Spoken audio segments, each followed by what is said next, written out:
Welcome to my channel. आज एक छोटे चीज़ के बारे में मैं सोच रहा था डिस्कस करूं आप लोगों से।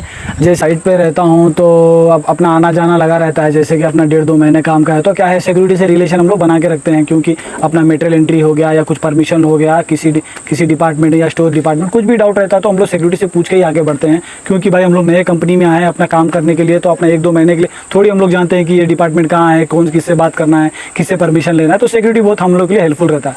तो वैसे ही क्या है, हम भी एक अपने सिक्योरिटी से दोस्ती बना के रखे थे। उसी बंदे के बारे में बात करने का सोच रहा था। क्या है, उसकी नौकरी छूट गई है अभी। जैसे कि 2-3 दिन पहले मैं उससे बात किया तो बोल रहा था कि मुझे नौकरी से निकाल दिया गया। तो नौकरी से निकाल दिया गया बोला, मैं उसके बारे में उससे बात किया, क्यों निकाल दिया गया, क्या हुआ, ऐसा कैसे निकाल देंगे यार, जब तुम अपने आप से छोड़े हो या कुछ लड़ाई हो गया, तो उसके बारे में बता रहा था। बहुत से कंपनीज़ में रहता है ना सिक्योरिटी लोगों को, बहुत से कंपनी में ऐसा रहता है ना कि फ़ोन से अलाउ नहीं रहते हैं। जैसे जब मेनली मैं देख रहा हूँ फार्मा कंपनीज़ में जो भी रहते हैं फ़ोन अलाउ नहीं करते हैं मैक्सिमम लोगों को। जिसको परमिशन है वो उन्हीं लोगों को फ़ोन से अलाउ करते हैं। तो क्या है, सिक्योरिटी के पास बहुत से फ़ोन जमा रहता है हरदम, तो उसी में से किसी का फ़ोन चले गया तो कंपनी में क्या है कंप्लेंट रेज हुआ कि सिक्योरिटी वाले ठीक से अपना ड्यूटी नहीं कर रहे हैं। तो क्या है, कंपनी में सिक्योरिटी वालों का जो कॉन्ट्रैक्ट रहता है ना, वो लोग पे बहुत प्रेशर चल रहा था कि वो लोग का काम ठीक से नहीं कर रहे हैं। एम्प्लॉयज़ को ये धमकी, सिक्योरिटी वाले एम्प्लॉयज़ को धमकी मिल रहा था कि आपका कॉन्ट्रैक्ट निकलवा देंगे, तो बहुत प्रेशर बन रहा था। तो सिक्योरिटी वाले जो जैसे कि सीनियर्स रहते हैं ना, जैसे सीनियर्स हो गए या वो लोग के कॉन्ट्रैक्ट के हेड हो गए या ब्रांच मैनेजर हो गए, जो सिक्योरिटी का कॉन्ट्रैक्टर था, वो ऐसा सिनेरियो क्रिएट किया होगा कि उस जो टॉपिक है उसको डाइवर्ट करने के लिए किसी न किसी को कुछ जैसे धमकी देना या कुछ नया नाटक करके किसी को निकाल देना, ऐसी चीज़ें कंपनी में होते रहते हैं। तो मुझे लग रहा है ऐसे ही ना कि जिससे मेरा पहचान था अच्छा, उसी को निकाल दिए। तो एक दिन वो बाहर, कल वो बाहर आया था, कल बाहर आया तो मैं उससे बात किया, क्या हुआ, ड्यूटी नहीं आया क्या बोल के मैं उससे बात किया। तो वो बोल रहा था कि नहीं भैया मुझे निकाल दिया। मैं बोला क्यों, क्या हुआ? नहीं ऐसा कुछ बड़ी बात नहीं है, जैसे कि मैं एक दिन पहले सिर्फ 8 घंटे का ड्यूटी है तो 4 घंटा मैं करके परमिशन लेके गया था। जैसे कि जो मेरे यहाँ जो कंपनी के अंदर जो मेरे सुपरवाइज़र हैं सिक्योरिटी के, जो एसओ हैं, उनको मैं इन्फॉर्मेशन दे के गया था।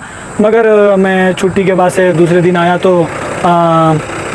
तो बोल रहे थे कि इससे परमिशन लेके गए, क्या है, ऐसा कैसे तुम चल जाते विदाउट इन्फॉर्मेशन, ये सही नहीं है बोल के बात बढ़ाने लगे। मतलब मैं इन्फॉर्मेशन दे के गया था, मुझे लग रहा है ना, जैसे वो बता रहा था कि इससे पहले भी वो सुपरवाइज़र से, उसके सिक्योरिटी के सुपरवाइज़र से उसका थोड़ा नोकझोंक हुआ था। ये गार्ड है, वो सिक्योरिटी का सुपरवाइज़र है, तो उससे नोकझोंक हुआ था।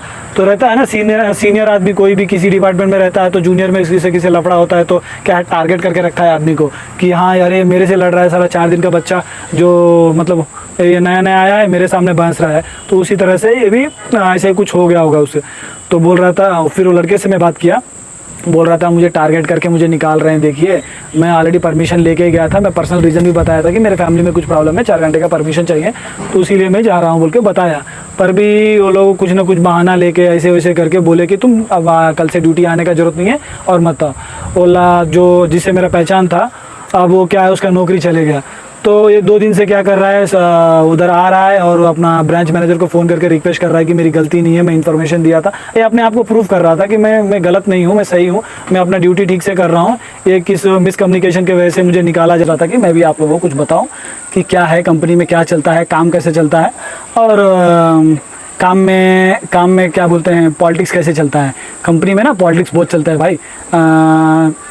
जैसे जो फ्रेशर्स रहते हैं, जूनियर्स रहते हैं, जो नए कंपनी में एंट्री होते हैं ना, पॉलिटिक्स के बारे में मालूम नहीं रहता। सोचते हैं ना कि भाई ड्यूटी कर रहा हूँ तो पैसा मिल रहा है, ड्यूटी नहीं करूँगा तो पैसा नहीं मिलेगा, मेहनत करूँगा तो पैसा। भाई जब आप ऑफिस फील्ड में या बड़े पोस्ट में या कोई ऑफिस का ड्यूटी पकड़ेंगे ना, तो जब राजनीति पॉलिटिक्स जो रहता है ना कंपनी में बहुत चलता है, क्योंकि हर आदमी अपना चुगली करके अपना अच्छापन दिखाना चाहता है, यही मेन कारण होता है। तो अच्छेपन दिखाने के चक्कर में ना किसी न किसी का नौकरी काट ही देते हैं, या उसकी इज्जत निकाल देते हैं, या उसका तनख्वाह बढ़ना नहीं चाहते हैं। मतलब एक को देख के एक अपना कुछ ना कुछ बिगाड़ना चाहेगा ही चाहेगा। इसी को कहते हैं राजनीति। कंपनी में राजनीति बहुत चलता है, इसको बच के रहना चाहिए।